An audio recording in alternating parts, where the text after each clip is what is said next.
I think industry. It's just strange to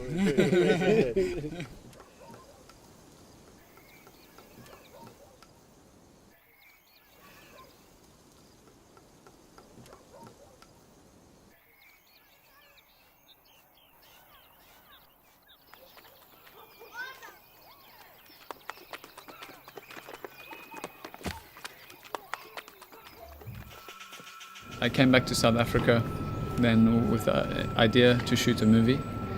I wasn't sure what it was going to be. I knew that it involved some combination of documentary and fiction, some combination of repurposing real life, real people, and working with pre-existing things. But it was really when I met Sia that everything fell into place, and I understood what the narrative, what the plot, what the through line of the movie was going to be.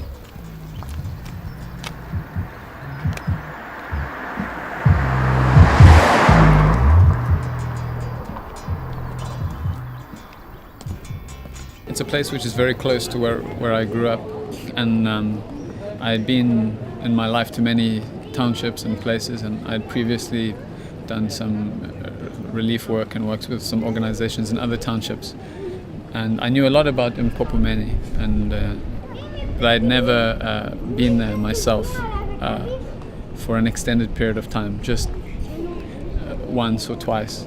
It's not really some place that a lot of white people go. We live in a country which is very segregated, but the funny thing is that I know that myself and the whole crew felt this a lot, that the place we felt most comfortable, most at home was in Mpopomeni.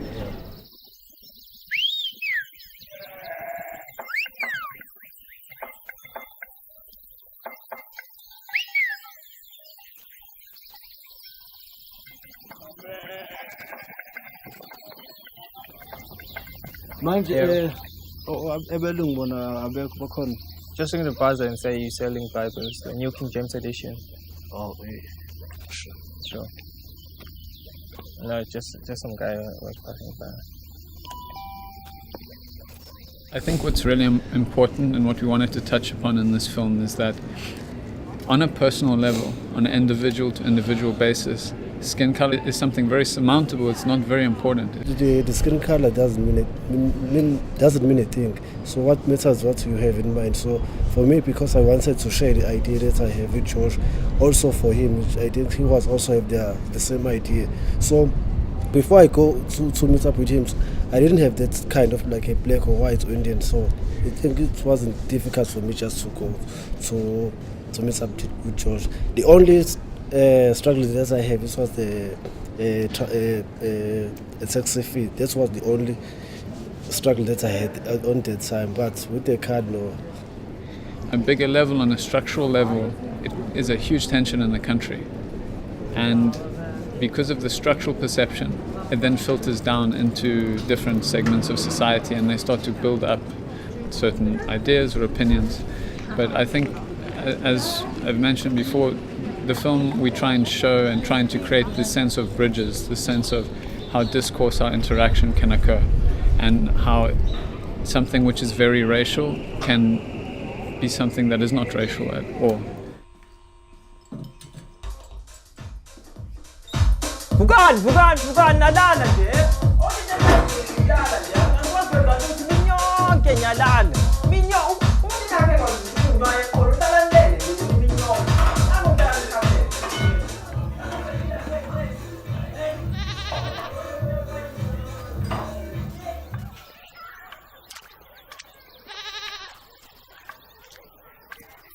Some scenes in the film are captured in the present because we're reacting to something that is happening, and it's totally unscripted. And then there are many things which are pre-designed scenes. We had a very short script, maybe 5 pages long, and in the script contained the plan for each scene, and that involved the structure, the emotional arc, the narrative arc of each scene, the bounds that the players had to work with, and maybe there is some dialogue, maybe there are some key points, some markers to hit. We then take that and we rehearse together, and we brought the flesh onto those bones, and we started to find the magic in the scenes. But the feeling of the camera, the shape of the scene, the movements of the camera, this was all concentrated beforehand. And then once it were prepared, we invest in the contingency of the moment, and we try and discover and work. Of course, there are some moments where we're capitalizing on the fortuity of the moment.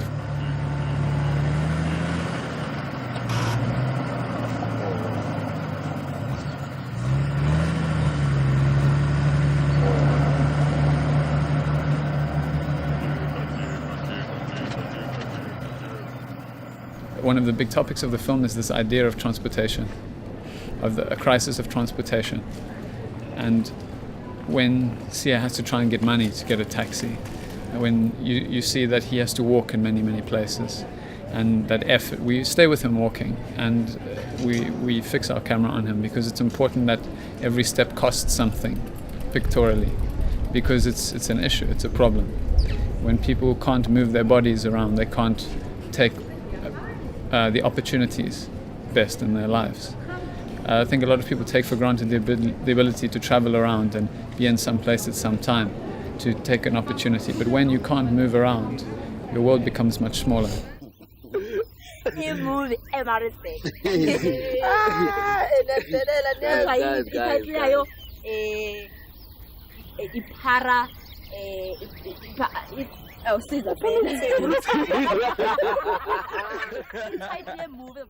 During the workshops, we started to build some sort of a friendship among the actors and Josh. So from there we started to understand one another, and when we came to the shooting, like when we were doing the rehearsal, there was something that Joshua directed us to do, and something just came up, like when we were under the tree. So some of the things just came up, like how can a white guy come to Pietermaritzburg and shoot a movie when we know that we have lots of thugs staying in Pietermaritzburg. So that thing that just came out of nowhere. So we tried just to build up on it, and Joshua did like it and said, okay, let's do it and do it and do it up until it was something that we started to feel like, not just like we were acting. So it started to be something concrete. We did many weeks of just rehearsing with people, not even scenes or things to do with the film at all, but just playing games, rehearsing, developing an understanding of the kind of performances we were looking for.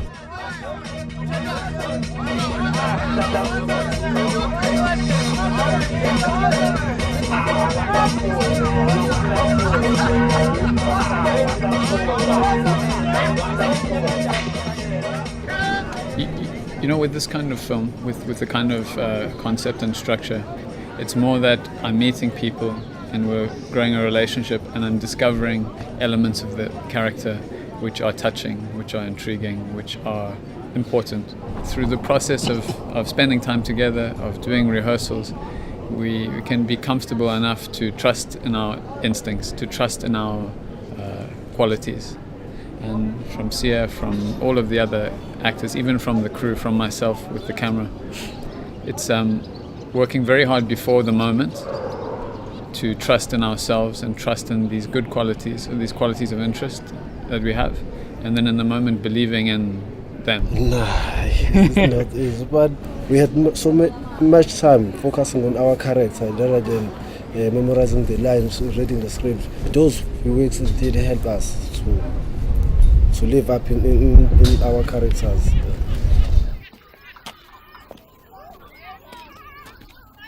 Some of the principles for me which were important with regards to the cinematographic elements were specifically to create this kind of this dichotomy between camera work, which is motivated by the character of Siya, which his body will give agency to the camera's movement, And in a sense, he will dictate the motion of the frame. He will take ownership to the motion of the frame and be motivating it. So in these moments where we give him agency of the frame, in a sense, he is controlling the destiny. And it is a more subjective manner. When we come to the static shots, it's the other side of the coin. It's very important for me to not just have such a subjective movie, because this is not what we wanted to do. We wanted to create this parallel then between the static shots, which are resolute, which do not move, and which the world then will move through them. And to me, this was a very interesting cinematographic tension to place within the film. So it's not just something that the narrative is creating a tension, but it's the images are creating a tension between themselves. And with regards to the off-screen, I found it very interesting when I started to work with these long takes. The one way to enhance the sense that this frame is the world is to work very much with the 360 degrees of sound, to have a lot of sound from off-screen, and to also understand that what we're looking at with the camera is not the only thing that is there. So I wanted very much for things that were 100 meters to the right or 100 meters to the left to enter, to cross. Morning. How's it? Thanks a lot. Sure. How's it going? I'm okay, and you? No, not too bad, thanks. Sure. Thanks a lot for coming, man.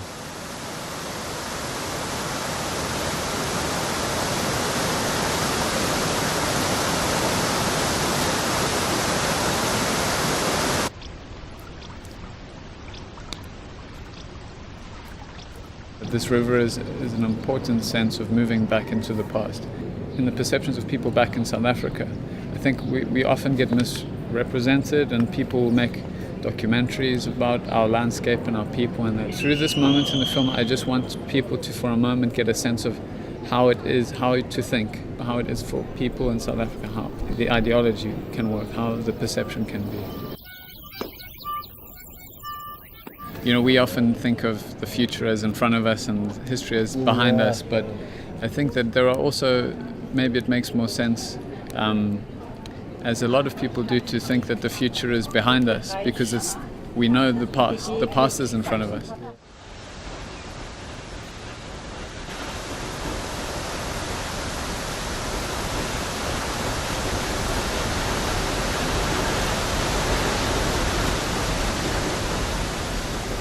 There's just two things to mention about the prayer. I think the first has to do with the fact that it's not so much about religion as it is about faith, and it is about belief. The prayer at the end is essentially him turning and asking the question. I just said to Sia, after this experience of making the film, please can you just write something with an open heart? And he wanted to get it perfect. So it took him a couple of days, and then he said, Joshua, I'm ready. And so I sent a sound recordist with Sia into another room, and I just said, okay, go record and tell me when you've got it. And then they came back, and I didn't listen to it until the editing, because for me at that point I knew the film would end with a prayer, with this prayer, and I knew that whatever it was, it didn't matter. What matters was that I was putting my faith and trust in him and our relationship and what it had become. And so whatever he chose to say, it was the right thing for the film, because it would have reflected the journey in the most perfect way. I have mentioned in that prayer like that,